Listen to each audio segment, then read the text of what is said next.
Welcome back to the deep dive. Today, we're digging into something specific. Yeah, we've got this really interesting script outline. It's for an English learning podcast called Learn English Fast Real Conversations for Daily Life. Right, and its whole mission seems pretty clear. Definitely. It's all about helping learners, sound more natural. And understand people when they talk fast. That's a big one. Huge. Yeah. And replying with confidence, like in actual daily situations, it kind of frames itself as a shortcut to getting conversational. Okay, so our goal here is to unpack that outline. We want to see what are the main methods it's suggesting. What specific examples does it use? And really, what's the thinking behind it? Why might this approach actually work for someone trying to, well, learn functional English quickly? What makes it tick? Okay, let's get into it. So the script, it doesn't kick off with like abstract grammar. No vocabulary lists in a vacuum. Nope.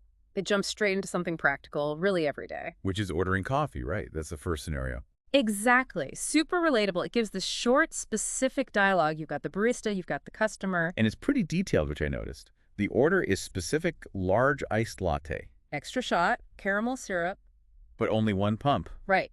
And it even includes the price, $5.75, and the name Alex. Those little details, they make it feel real, don't they? Not just a generic example. And that seems intentional because right after that dialogue, it moves to what it calls a vocabulary breakdown. Okay. But the key is the vocabulary comes directly out of that coffee order conversation. So it's not just random words. It highlights things like, what can I get for you? Yeah, and explains that's more natural sometimes than say, what do you want? And defines extra shot, one pump, even name for the order. Learning it in context like that, well, it helps it stick, doesn't it? You see immediately how you'd actually use it. Makes sense. And then it suggests a practice exercise. Right away. It basically says, okay, now you try. Use this structure to order your favorite drink. So pushing for active use, like immediately. From the very start. Okay, so that's the base. Realistic chat, vocab learned in context. But understanding fast talkers is another beast entirely. What's next? Yeah, this is where I think it gets really interesting. It tackles a major, major hurdle for learners. Which is? And how native speakers often shorten words or, blend sounds together. The script calls these reductions. Yeah. The classic gonna for going to. That's the prime example. But it lists others too. Wanna for want to. Dono for dono. For let me. And even ones like ama for I'm going to. Yep, and coulda for could you. Okay, so why is zeroing in on these specific reductions so important, according to this outline? Well, because if you only know the full formal versions, you're going to be lost when you hear a real fast conversation. Right. If someone says, could you pass that? It sounds way different from, could you pass that? Exactly. The script basically says, look, recognizing these is critical for listening comprehension. You have to train your ear for them. It's not optional for fluency. So it's quite analytical about that specific challenge. It's not just teaching words, it's teaching the sound. Precisely, the phonetics of casual speech. Okay, so we've got ordering coffee, we've got tackling fast speech sounds. Where does the script take the learner next? It shifts gears slightly into another really common situation, more social this time. Like making plans. Making plans with friends, yeah. It uses a role-play dialogue again. Okay. Friends figuring out their weekend. They decide on hiking, maybe Saturday around 9 a.m. And carpooling. Sharing a ride. And just like before, it pulls out the key phrases from that specific chat. So things like, what's up? Yeah, explaining it just means what's happening or hi, and want to come as a casual invite. Carpool, obviously. And count me in. Meaning I'll join. So again, it's embedding useful social language right into a scenario where you'd actually use it, making it immediately relevant for you. That makes sense. But, learners often make recurring mistakes. Does the script address those common errors? It does, yeah. There's a specific section on common mistakes and fixes. Oh, good. Like what? Well, the classic one, saying, I have 25 years. Instead of, I'm 25 or I'm 25 years old. Exactly. It hits others, too, like correcting, I very like pizza. Should be, I really like pizza. Or, she's married with a doctor. To a doctor. Yeah, those prepositions get tricky. They do. And another one, I go to shopping. Just go shopping. Okay, so pointing these out proactively, that seems really helpful. Incredibly helpful, because these are the exact little tripwires that learners often fall over. It's like mapping them out for you. Okay, so we've got dialogue, vocab, listening for reductions, fixing common errors.